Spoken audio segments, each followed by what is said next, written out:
Okay, so I did Myth 6, which is playing Mozart's music to infants boosts their intelligence.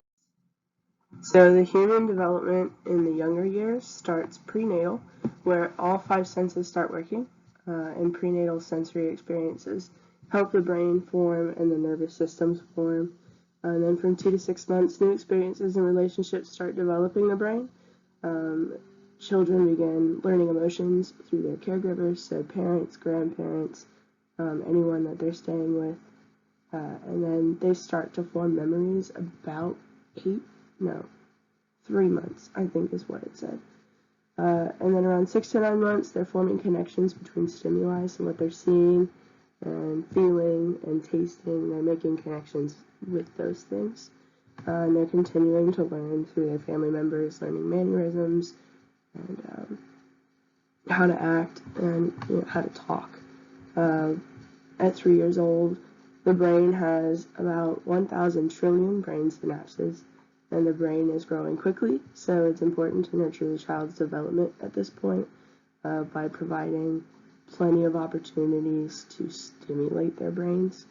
And then 3 to 5 years, this is when it's hard for kids to start school if development that was built on a weaker foundation in the earlier years. So in that prenatal to 3 years, it's vital that we're stimulating their brains, otherwise it's going to be harder for them to start school. I can totally handle anything this baby can dish out. Can't I, little booby boo? Who can handle it? Who can handle it? Mrs. Parr? Mrs. Parr? Oh, well, she knows. Now, who's ready for some neurological stimulation?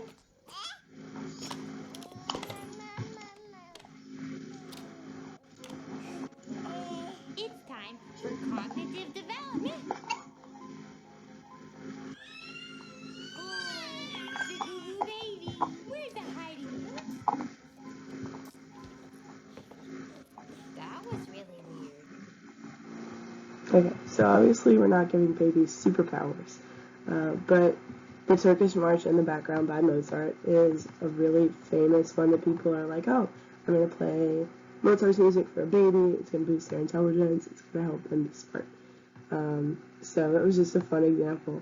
But the Mozart effect basically says exposing babies to classical music, specifically Schubert and Mozart, is supposed to boost babies' intelligence, even during prenatal development, increases IQ and brain development. This was developed by physician Alfred, I'm going to butcher this, Tomatis,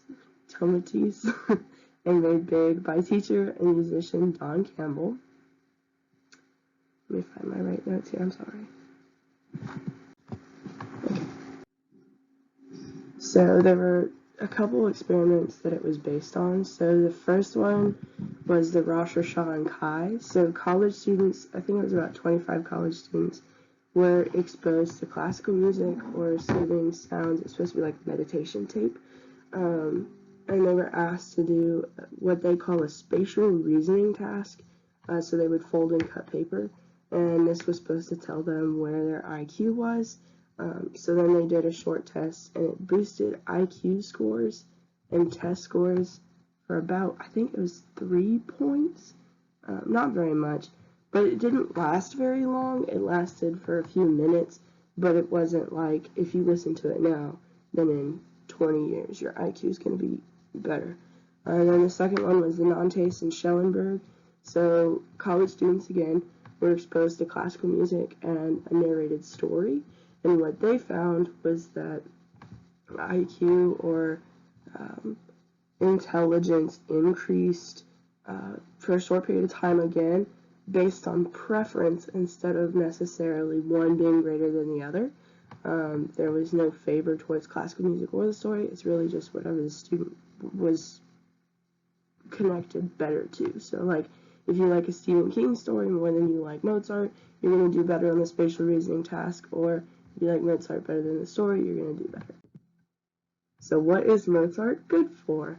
Boosting brain development. So there was another experiment done with rats based on enriched environments. So these rats, there were 2 groups. So there was one group in a stimulated cage where they put toys and different obstacles, and then just a bland cage where it was like Nothing.